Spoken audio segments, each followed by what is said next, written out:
se retrouve pour une nouvelle vidéo autour des statistiques à deux variables et on va évoquer dans cette vidéo le problème de l'ajustement. Les statistiques descriptives à deux variables ont pour but de mettre en évidence une relation éventuelle, ce qu'on appelle une corrélation, qui peut exister entre deux variables d'une population qu'on observe donc simultanément. Et lorsqu'il y a une corrélation, se pose alors le problème de l'ajustement. Et il est important cet ajustement parce que de sa qualité va dépendre la qualité des interpolations ou extrapolations qu'on va réaliser et qui seront permises.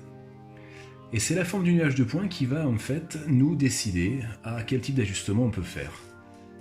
Ici par exemple vous avez un ajustement pas forcément possible. Ici par contre un ajustement qui se dégage, on peut essayer de prévoir un ajustement affine, les points ont l'air relativement proches d'une droite. Et on va chercher donc cette droite qui passe le plus près possible de tous les points. Cette droite, vous l'avez déjà étudiée, c'est la droite de régression, c'est la méthode des moindres carrés. On ne revient pas dessus. Parfois d'autres ajustements sont possibles qu'un ajustement affine. Ici par exemple, on pourrait penser que ça peut suffire. Il y a une droite qui va passer au plus proche de tous les points. Mais on pourra peut-être préférer dans ce cas-là un ajustement exponentiel. On en reparlera dans l'exercice qui suit.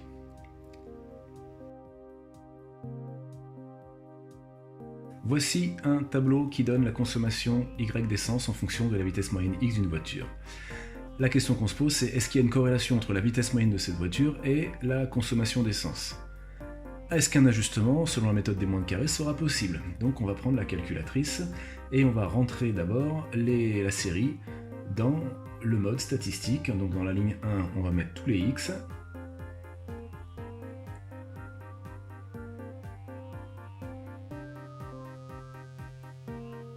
Dans la ligne 2, on va mettre tous les Y. Et une fois que c'est fait, on va retourner en mode statistique et on va vouloir afficher le nuage de points. Pour ceci, il nous faut régler la fenêtre. On a des X qui vont de 80 jusqu'à 120, donc ici on va afficher en minimum moins 2,5, on ne va pas y toucher, mais on va monter jusqu'à 130 pour être sûr d'afficher tous les points du nuage. Ici, la graduation, on va aller de 10 en 10. Pour les Y, le minimum moins 2,5, on garde, et le maximum, eh bien, on va aller jusqu'à 12, et on garde une graduation égale à 1.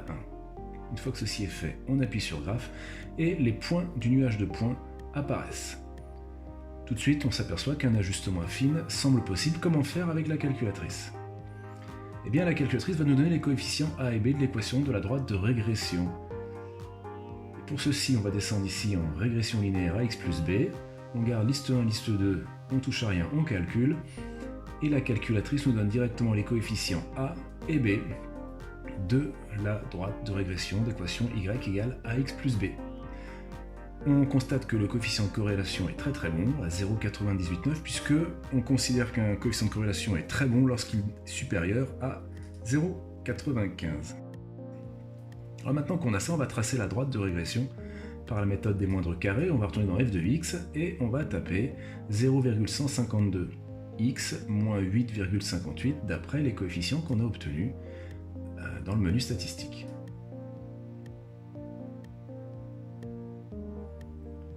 On trace cette droite et on s'aperçoit qu'effectivement cette droite est un très bon ajustement de ce nuage de points. C'est quoi l'avantage, c'est quoi l'intérêt d'avoir l'équation de cette droite?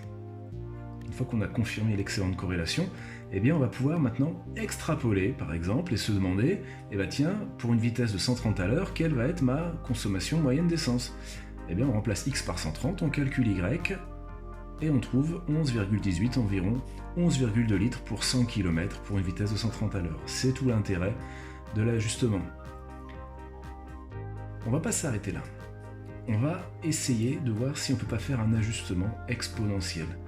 Et on va introduire une nouvelle variable, z, qui va être égale à ln de y. Et cette fois-ci, on va chercher une corrélation, non plus entre x et y, mais entre x et z. Et dans la calculatrice, on va remplacer tous les y par ln de y. Donc dans L3 ici, on va prendre ln de 4, ln de 4,8, tout ça ce sont les z, qui sont égaux à ln de y. Donc ln de 6,3, ln de 8, et enfin ln de 10. Et on va essayer de voir si un ajustement est possible entre les x de la ligne 1 et les z de L3. On recommence statistique, on retourne dans Régline AX plus B.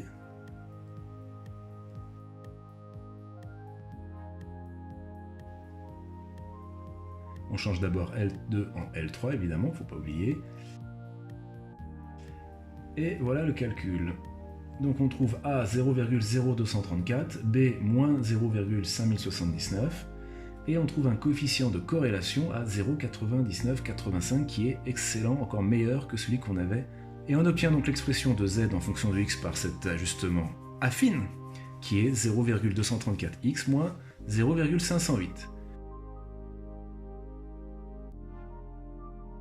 On arrive dans la partie délicate, puisqu'il faut maintenant réexprimer Y en fonction de X, et non plus en fonction de Z. Mais on sait que Z, c'est ln de Y. On applique exponentielle de chaque côté, exponentielle de Z est égale à exponentielle de ln de Y, ce qui équivaut à exponentielle de Z égale Y. D'où Y égale exponentielle de Z. Oui, mais Z, on l'a là-haut. Il suffit de le remplacer par ce qui est entouré. Y égale une nouvelle expression de X.